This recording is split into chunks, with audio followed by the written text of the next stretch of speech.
Bonjour à toutes et à tous, nous nous retrouvons pour voir le démarrage du projet des petits cœurs porte-bonheur. Je vais vous faire une explication en deux temps. D'abord, comment démarrer un ouvrage de ce genre de façon générale et comment démarrer celui-ci spécifiquement. Lorsque vous avez un ouvrage qui a un début et une fin qui revient au même endroit, donc que ce soit en rond, carré, etc., on va toujours essayer de trouver l'endroit où notre crochetage de fin sera le plus discret. Si vous avez un ouvrage de ce genre-là, vous n'allez pas faire votre démarrage et votre finition à un endroit très visible où il y a beaucoup d'espace, parce que le regard pourra être attiré à cet endroit-là si vous n'avez pas fait votre finition tout à fait assez proprement. En général, personnellement, je vais chercher un endroit plus discret où l'œil sera moins attiré. Donc, au départ, j'étais partie pour le faire par ici, c'est-à-dire à un endroit où je n'ai pas de crochetage entre mes deux mattes et à un endroit où c'est assez dense. Donc, s'il y a une petite erreur, un fil pas bien placé, ce sera plus perdu dans la densité de cet endroit-là. Donc ça, c'est l'explication générale. Maintenant, dans cet ouvrage précisément, je vais avoir 4 croisements qui vont se faire au centre. Et je veux que ces croisements se fassent comme un tissage avec une fois un passage au-dessus, c'est-à-dire qu'il va être sur l'avant du travail, et le passage à l'arrière va être derrière, justement, le premier mat. Et j'avais fait un premier essai en démarrant là, et je me suis rendu compte, malgré toute ma réflexion préalable, que j'allais avoir ici, en faisant ce mat-ci, les deux parties du mat qui allaient être sur le devant de l'ouvrage.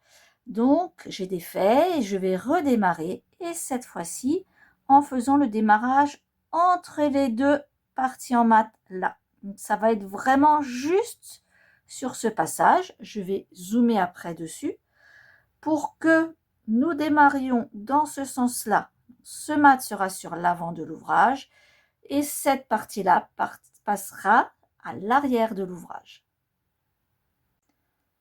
Sur le zoom, on voit un petit peu mieux le passage qui va nous servir à faire le montage. Donc ça va vraiment être cette ligne-là, entre les deux mattes, que vous commenciez là ou là, c'est peu importe. Moi, je vais démarrer ici, partir vers en haut. Donc nous allons voir comment placer nos différentes paires et comment placer les fils miracles. Sur cette ligne-ci, je vais donc placer toutes mes paires passives et les meneurs. Un point important pour faire le placement, on n'utilise pas les trous d'épingle visibles ici. Et je vais démarrer de l'intérieur vers l'extérieur, tout simplement parce qu'ici je vais avoir un crochetage, donc je ne veux pas faire mon démarrage sur le crochetage. Je vais démarrer à l'opposé, comme ça ici j'aurai déjà un vrai virage pour pouvoir faire mon crochetage quand je reviens. Sur ce trou d'épingle-ci, je n'ai pas de crochetage. Je vais déjà préparer mes fils miracles. Il me faudra un fil miracle par paire passive. Donc je prends un long fil. Alors, personnellement, j'aime bien faire mes fils miracles assez longs pour pouvoir les dégager de mon travail. Donc en fil de couture, les deux bouts, je vais les mettre ensemble pour faire un gros nœud. Et donc mon fil miracle est composé d'un nœud et de l'autre côté, simplement la boucle qui est créée par le virage. Donc vous en préparez déjà plusieurs. Pour le montage du mat, je vais utiliser mon montage habituel. Je vais placer toutes mes paires passives sur la ligne ici dessinée des meneurs. Attention à ne pas utiliser les trous d'épingle. Je mets ma première épingle vraiment au croisement entre ma ligne ici qui marque la paire passive et ma ligne de meneur. Je place sur cette épingle en premier ma paire passive. Je laisse bien les fuseaux écartés. Je prends ma paire de meneurs et je la place aussi sur l'épingle, donc en étoile. Mon fuseau des meneurs de droite va se poser à côté sur la gauche de mon fuseau de droite et l'autre à gauche de mon fuseau de gauche. Donc ils sont calés tous les deux sur l'épingle. Je vais maintenant placer mon fil miracle. Pour placer un fil miracle, on prend le nœud. Ici, c'est très important qu'on va poser entre les fuseaux. Donc j'ai des fuseaux sur la droite, des fuseaux sur la gauche. Le reste du fil, je vais le passer soit sous les fuseaux de gauche, soit sur les fuseaux de droite, en fonction de votre ouvrage.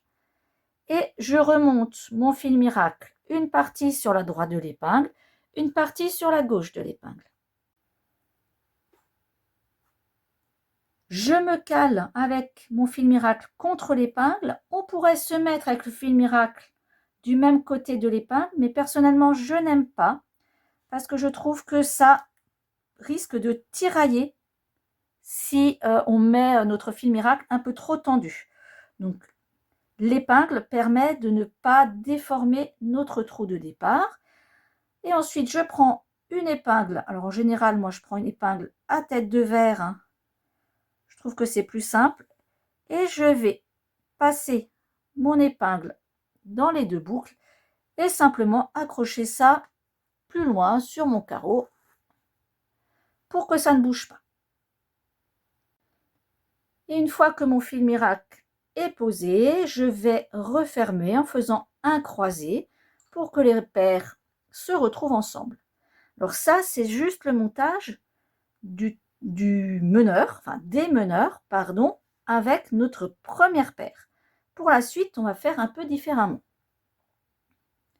Pour poser les paires passives suivantes, je vais mettre une épingle provisoire sur le côté pour pouvoir mettre dessus ma nouvelle paire passive.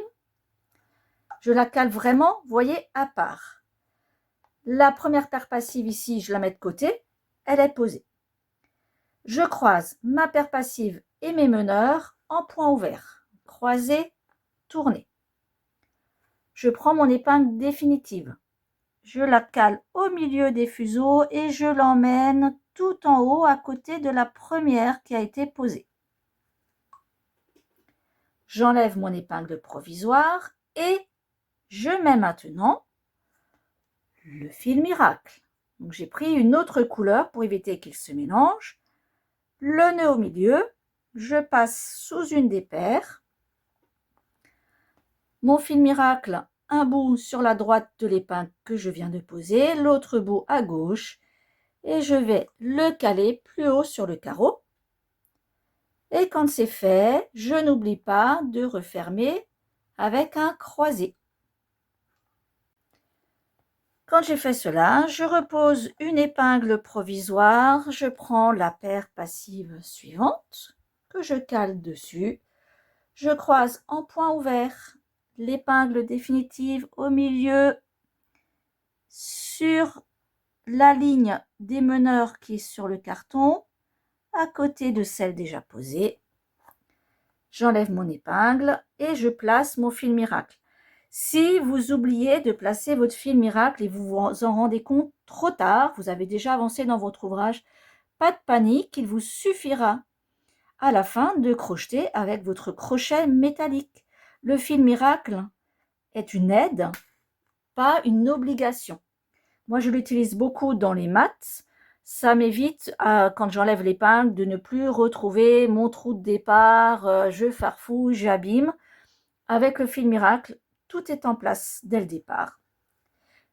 Alors attention à ne pas oublier de refermer par un croisé quand vous avez posé votre fil miracle.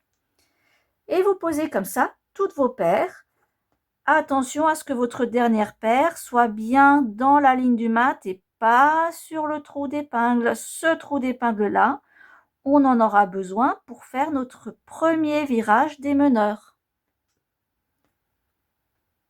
Tous mes fils miracles sont en place. Vous voyez pourquoi j'aime bien avoir des fils longs. Ça me permet vraiment de mettre les épingles assez loin, en dehors de mon carton. Mais ça, c'est un choix personnel. Je les ai mis deux couleurs différentes pour bien les distinguer, parce qu'à un moment, il va falloir les déplacer. Parce qu'ils vont gêner dans le travail, bien entendu.